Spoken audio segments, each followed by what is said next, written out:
You can still hear it sometimes, on quiet nights when the fog drifts down from the hills, the faint echo of the old bell from St.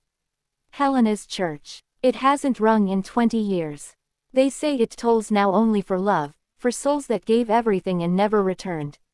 I remember it, because I was there when it rang for the last time. And it was for him.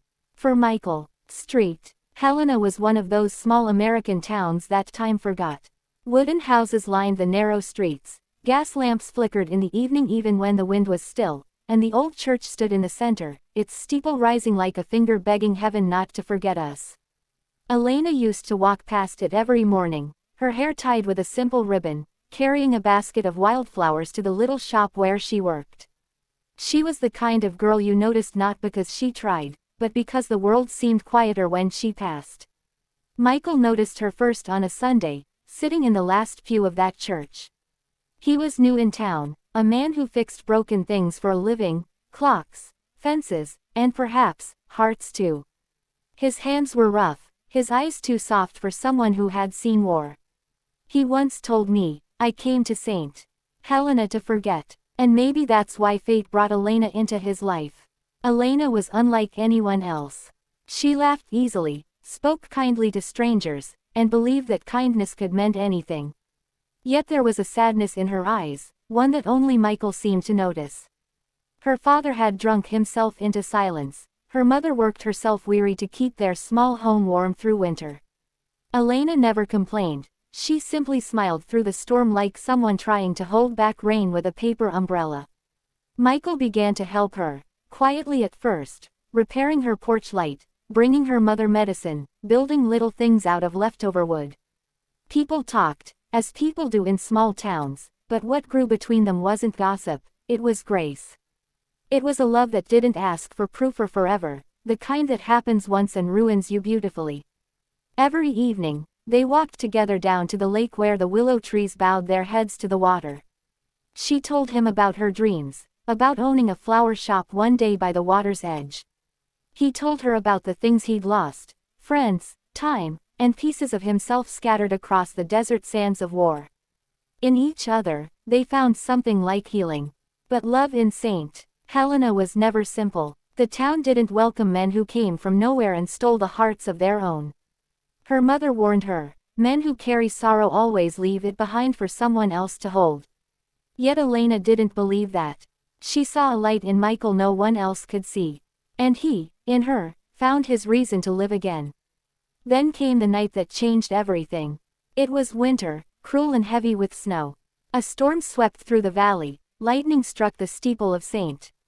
Helena's Church, and within minutes, the tower was engulfed in flames.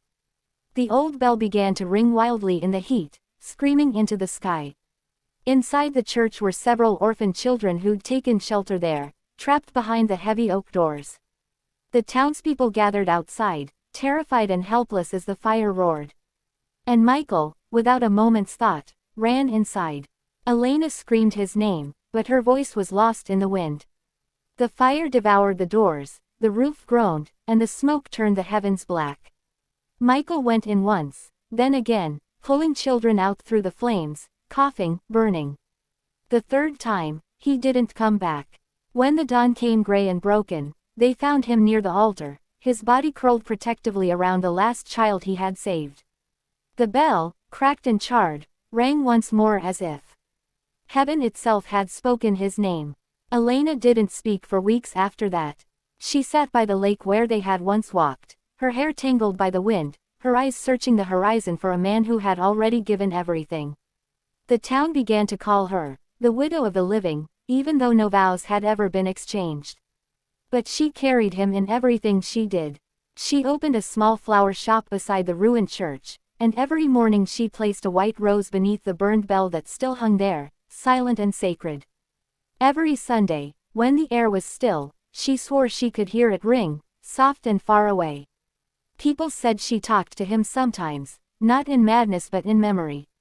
They would see her standing near the lake, whispering, "You found peace, didn't you?" And then smiling the same quiet smile that had once broken his heart. Years passed, and St. Helena began to change. The dirt roads turned to cobblestone, the lamps to electric light, new faces came, old ones faded. But Elena stayed. When she grew older, children from the town would visit her shop and ask about the man in the framed photograph, the one in uniform, standing by the church before the fire. And she would tell them, he was a man who believed love was more than words. He believed it was something you proved, even if it cost you everything. One winter morning, she didn't open her shop. They found her sitting by the lake, her hands folded neatly in her lap, a letter resting beside her. It was addressed to no one, but it spoke to everyone who has ever loved too deeply. It said, if love doesn't ask for your life, then maybe it isn't love at all. But if it does, and you give it willingly, then know this, it will never die. It will ring on, long after hearts are dust and bells are silent. That night, the people of St. Helena swore they heard the bell ring again. Just once, clear and deep across the valley. Maybe it was the wind. Or maybe, just maybe, love doesn't need a body to be heard. Even now, when the fog settles and the moonlight brushes the lake, if you listen closely, you might hear two voices, a man's laugh, a woman's whisper, and the soft toll of a bell that refuses to forget. The last bell of St. Helena, the bell that rang for love.